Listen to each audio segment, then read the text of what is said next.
This video is part 2 of my brooches, pins, and fibulae video series. In this video, I'll show you some tricks of the trade to answer some frequently asked questions by students when making brooches, fibulae, and pins. Also, I'll add a bonus attachment method that I did not show you in part 1 of the series. I'm Greg Greenwood. Welcome to my studio. Let's get started.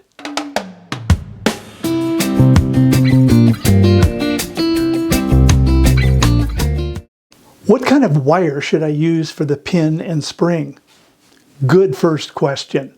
Historically, the same metal that was used for making the brooch, like gold, silver, copper, brass, or bronze, was used for the pin and spring.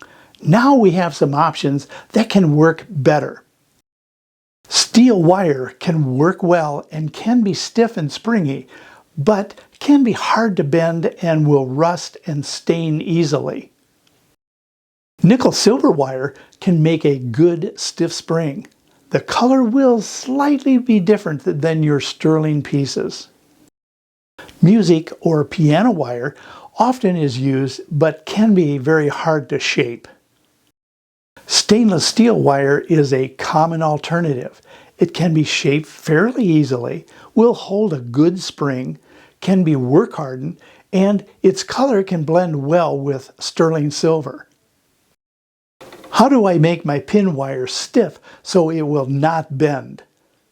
Work harden the wire by tapping with a rawhide mallet or a nylon mallet. Pull the wire straight using a vise and pliers. You can also pull the wire through a draw plate. How do I make my pin wire fixed to my project?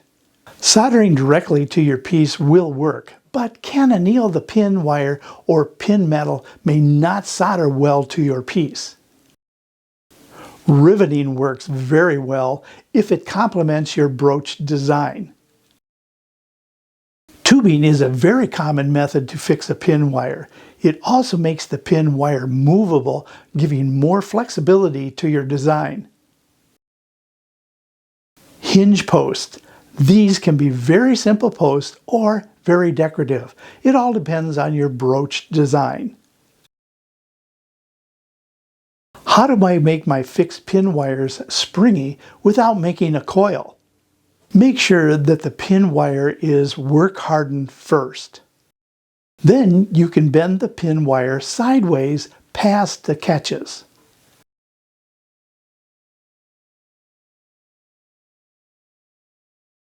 Bending the opposite ends of the pin wire to push against a fixed point will make the wire springy.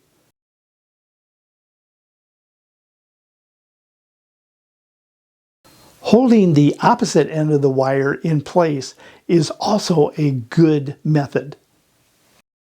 A fun idea is adding a curb.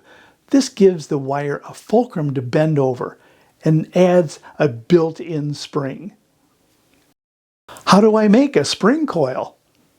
Simply wrap the wire around a mandrel. You can make a single or a double wired pin using this method. How do I make the spring coil more springy? Work harden the coil with a rawhide or a nylon mallet while it is still on the mandrel. You can also forge the coil slightly with a planishing hammer. Do I need to add a rod inside the spring coil? Yes, you need to support the spring coil as if it were a hinge. Do I need to hold the opposite end of the spring coil in place? Yes, whether using a single or a double spring coil, the opposite end must be held in place. If you don't hold the opposite end of the spring coil, then the coil will just spin.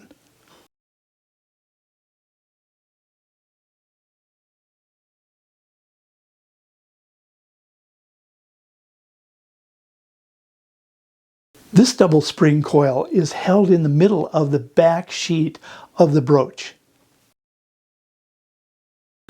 This coil end is wedged into a corner of the forged hinge post.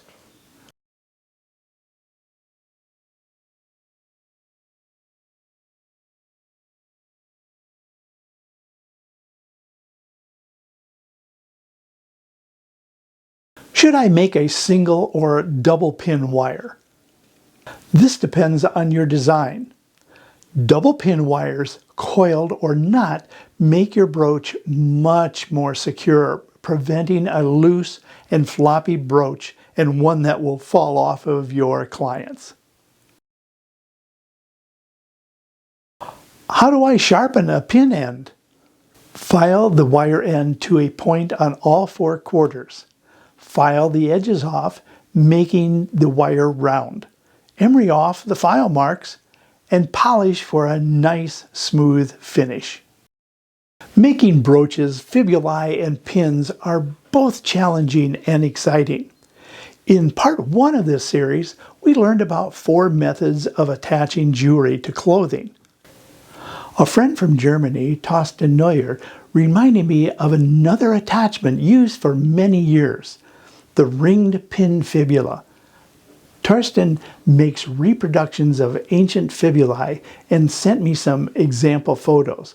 Thank you for sharing your knowledge and expertise. I hope this series has answered some of your questions and inspired you to try some new and exciting variations to your jewelry projects. Thank you for watching. Please subscribe and ring the bell so you don't miss any new videos. Check out my website, greggreenwoodjewelry.com. I'm Greg Greenwood. I'll see you next time.